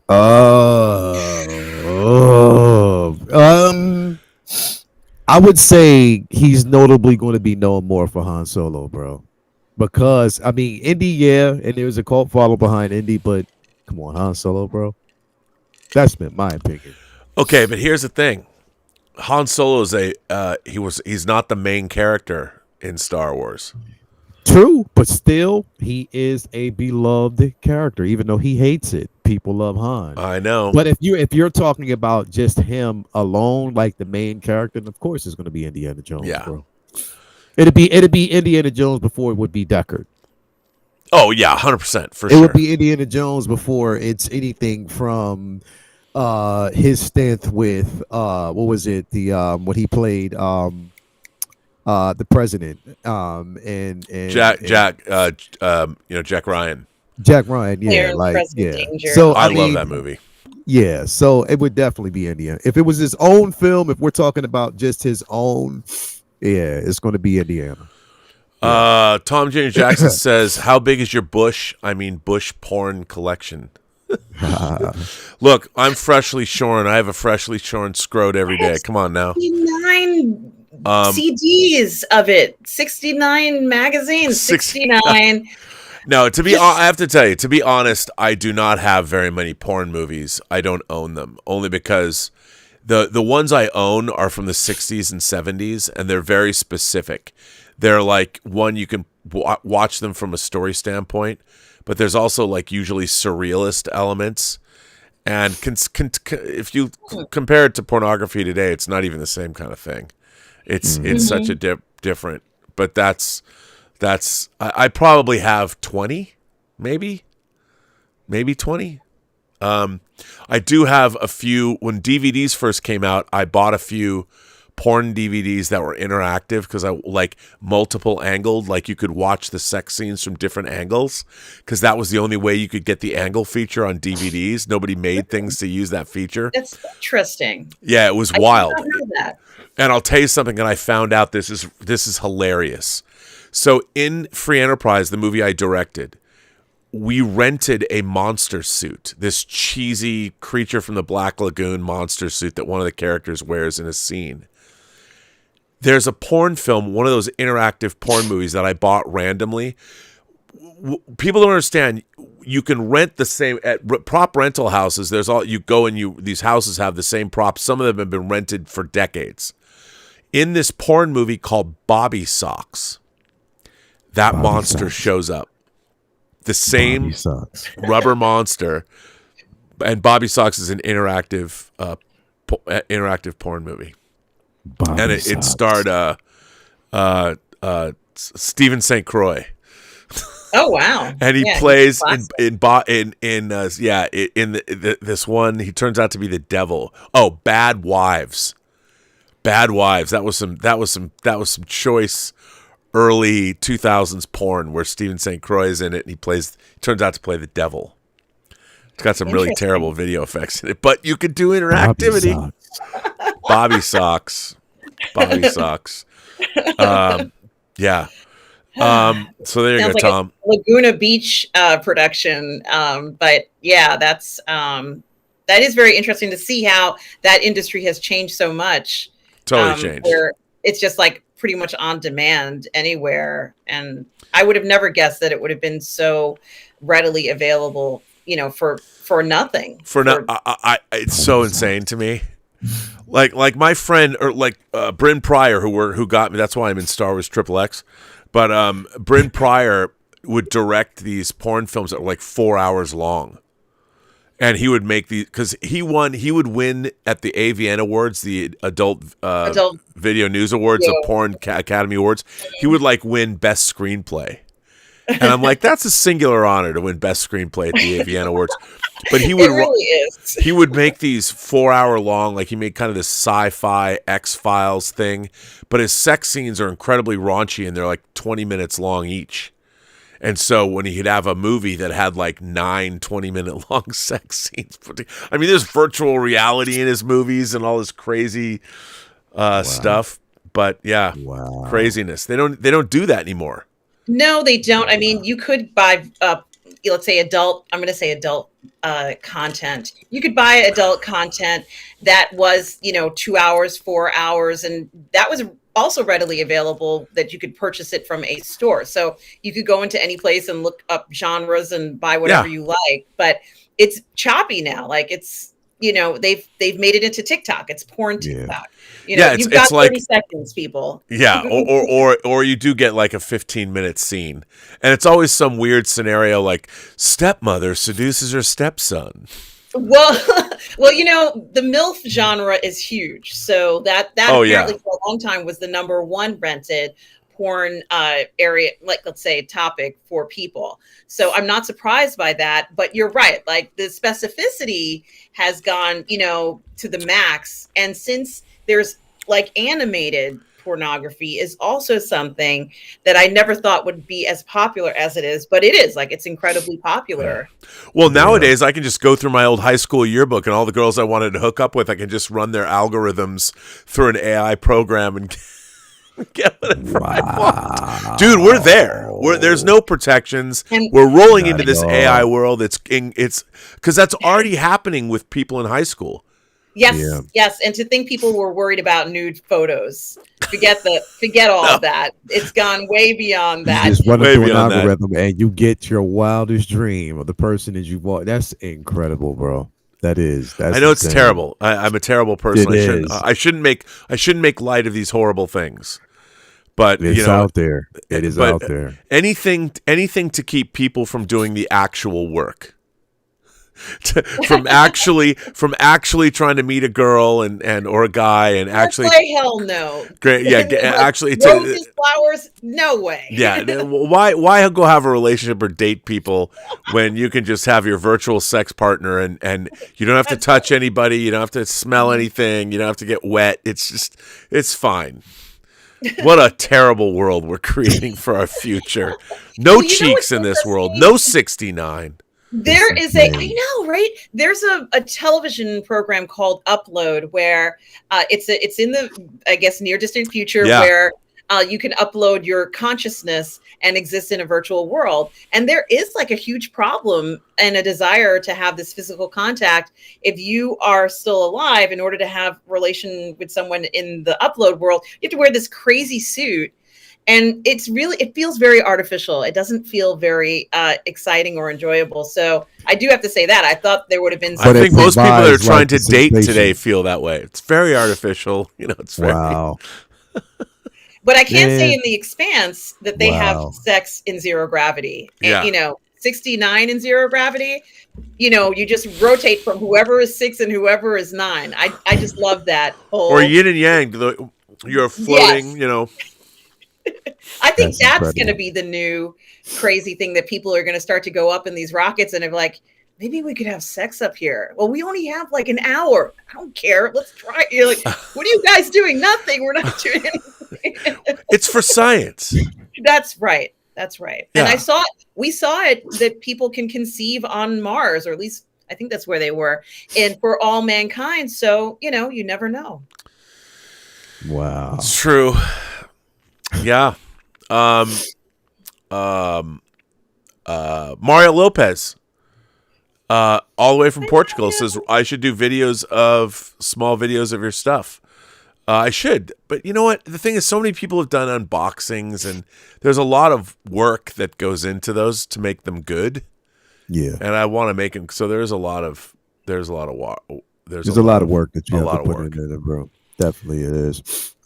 Joey Johnson says, Rob, stop this nonsense. Physical media for life. Nightmare Before Christmas on 4K is epic. Oh, don't get me wrong, man. I'm not stopping buying physical media. We're getting the best physical media we've ever got before. I mean, I get physical media. I get stacks of it every week. It's not going anywhere. And by the way, that Nightmare Before Christmas 4K disc is amazing. It looks great. So is Cinderella and so is Snow White, by the way.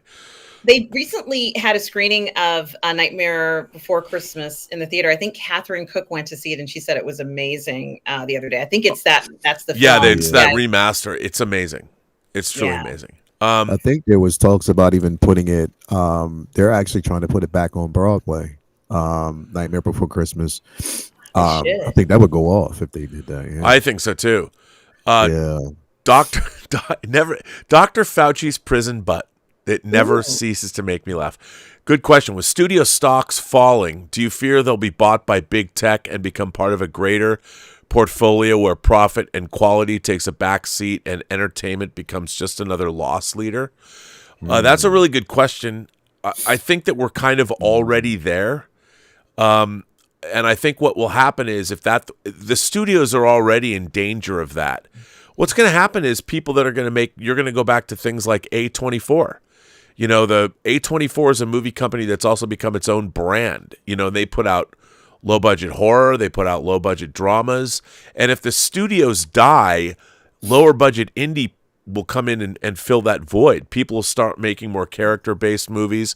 So you won't get these big $200 million films, but you'll get something. Because Angel Studios, I think, is doing that too, right? Yeah, they got this weird faith-based movie coming out, the science fiction movie that I kind of want to really see, where a guy goes to the afterlife, but it's like our world, and Neil McDonough is Satan or whatever. But yeah, that's going to happen more and more and more because the studios they turned their business into something that was untenable. They were chasing worldwide dollars and they forgot their core business. And thoughts on the 70s TV show Fantastic Journey. I used to love Fantastic Journey was a TV show where this family goes into the Bermuda Triangle, and literally the people are like, what's the Bermuda Triangle? It's hard to explain, but it was an area of the Sargasso Sea where planes disappeared under mysterious circumstances. I mean, who knows? Maybe we'll find out it really was aliens this whole time. But so they wash up on this island, and as they walk into the island, different sections of the island are in different time periods. And it didn't last very long, but it was an intriguing show. Mm-hmm. I remember that one of the main characters' names was Varian. Well, we're caught up with Super Chats now. Lael, do you want to hit the hay? Because, you're sniffing. Yeah. I don't want to keep you up late. Yeah, I it is about that time because, like I said, this cold is really getting to me. You're being a trooper. I didn't think you'd stay this long. But listen, I'm going to go too, Robert. Okay. I'm going to call it a night too. But yeah, this is sorry really you're unwell, Lael. Yeah, this is. You know what? You need 69. I need. Yeah. He can't do his best work sniffling. Hey. Yeah, because you need to smell the cheeks. I need to smell the skin. God damn, yeah, son. No, exactly. You gotta get your nose in there. Scent of honey cocoa baby oil. Across yeah, the skin. man. That's how everybody out there. Listen, before I leave, can you solo me real quick, bro? I need to explain. Yes, I need to explain this to everybody. Okay, they need to know this. Listen, everybody. I want y'all to hear this. Okay. So check this out. Cheeks are important, but cheeks have to also be appreciated. When you have a cold such as I do, it doesn't work. You need to smell the cheeks. You need to caress the cheeks. You need to know the cheeks need to know that you are being considerate and that you have their fullest attention. So again, when you are when performing, when the performance is basically there, make sure. And this is 69. This is 69 show. So basically, it's all about the cheeks. It is all about the cheeks. When you are done with this show tonight, remember, this is the 69th show for the cheeks. I want you to go upstairs to your woman, lay next to her, right? Politely place this hand, left hand first, left hand on the cheek, this hand across the face, and you'd be like, you know what? It is about that time. Get the baby oil. Make sure you set the mood, light the candle, and remember this very moment that it is time to appreciate the cheeks. That's what this show is all about. Appreciating the cheeks. From now on, appreciate the cheeks. And I want to hear the conquest next Friday on Musings. I want to know how you've appreciated the cheeks. You know what? Next Friday should be our Appreciating the Cheeks episode, bro. It is Thanksgiving week after all. Yes, exactly. 69 and a half. 69 and a half. Appreciating the cheeks. Thanksgiving. Thankful for the cheeks. That's what it's all about, man. Thank you, guys. Wow, everyone's going to have their story. Exactly, man. Have your story ready for me, bro. I've heard from a very reliable source that when you have a cold, this may not be true, but when you have a cold, sex does draw a lot of the congestion away and draws it to other parts of your body. So it can be healing. Wow. It has a healing effect, not just in your soul, but also in your body. This is what I was told. Now, I know what you guys are thinking, but I took that in faith, and I'm not going to say anything more. I've had girls tell me something opens up their sinuses. On that maybe ingesting certain substances. Basically having me here tonight. I'm going to go and enjoy some cheeks tonight. Definitely, I am. I think I might just lay beside, pow, smack them cheeks, wake her up, and be like, it is that time. I got a cold. Let's go. So yeah, Wow. let's. But no, man. But Thanks. don't. Honestly, thanks for having me, bro. As always. Uh, Thanks for definitely Speaking of having me, that, man. Scott Bartholomew says that Den from Heavy Metal Magazine was badass. Den, Richard Corbin's Den, by the way, who's in the Heavy Metal movie, the Oh, animated really? film. Den is in the Heavy Metal Yeah. movie. Well, Nice. listen, you beautiful people, before we go, tell me, where can we find you? Where can people find you on the internet? Guys, you can find me on my YouTube channel, Positive Fandom. So please do go to Positive Fandom and subscribe to me there. You can also find me here on the Burnettwork. You can also find me on the 1/6 Scale Man Network Yeah. for Uncivilized Scoundrels, and on Lorena Creole's channel, and on the Outcast Creative. So you can check me out in all those places. And I am going to continue to review For All Mankind with Julie. And I did a watch party for The Crown. Guys, if you're a fan of The Crown and the Royal Family, do check that as well. And guys, this was such a fun show tonight. I'm just going to Yes. have 69 beautiful dreams about it all night long. Yeah. Yeah. Let's go. Let's go. Lael, where can people find you? Oh man, but you can definitely find me at the 1/6 Scale Man YouTube I know channel. we can find you later. Oh, Yeah, definitely. You can find me at the 1/6 Scale Man YouTube channel. We have hit 4,000 subscribers, by the way. So we've already made it. We are beyond that. So thank you for everybody who have actually subscribed to the channel. Tomorrow we might actually have Collectors Lounge International. I don't know, depending on how I feel. The thumbnail's up, but if I feel bad, I might postpone it and move it to next week. But we'll see how it goes. But yeah, you can definitely find me there. You can find me on Instagram by the same name. I'm hardly ever on Twitter, but you can find me on Twitter at 1/6 Scale Man YouTube, or at 1/6 Scale Man 2099. That is. But yeah, thanks for having me, bro. Always, man. And now I promise that next week I will be back in tip top shape and beyond this cold, hopefully. So we'll see. All right, you kids, you crazy kids. I will let you go. Thanks for being here for the 69th show. Yes, thank you. All man. right. And you heard Mr. Rockwell's. He wants you to go experience the cheeks. And God bless you all for doing so. I think you all should. Well, it's an early night tonight. You know, I've only done 4 shows today, including the member call that we did earlier. So I'm going to bring this show to an end. I'm not going to take you randos. I want to thank you all for being here. Yeah, but we're back tomorrow on Let's Get Physical Media with Dieter Bastian, talking physical media. So, Joey, don't you worry. Physical media is not going anywhere. Once again, I want to thank everybody, all the beautiful people out there that watch this channel. By the way, I did an interesting stream, I thought, today about victimhood, victimization culture, and I only got to one of the 3 articles I picked out to read. So I'm going to do a part 2 tomorrow night. So it's a little change of pace, but something that I think we need to talk more about. So we're going to do that. But thank you for being there today. I had a good time tonight. I had a great time with everybody. Great member call today. Great call on Anthony on Six Hill Mafia's channel. I like doing Robservations, like doing the show tonight. I want to thank everybody for watching this channel. Thank you for being members. Thank you for being supporters. Thank you for still being here. Thank Tom Jr. Jackson for being the great moderator that he is. And I want to thank everybody for being here. And you know, I thought that Louise X Sparrow was moderating Robservations today, and I don't think I thanked my moderators. I want to thank you guys. I'm thanking you again. So yeah, and I'm gonna go to bed. I'm gonna go deal with the puppies and then go to bed. Maybe get some cheeks myself, if you know what I'm saying. And I know you do. And on that note, remember, every person you meet has a story to tell that you have yet to hear. And all you have to do is listen. And with that, I say to all of you, have a better night. And I mean that sincerely. I honestly do.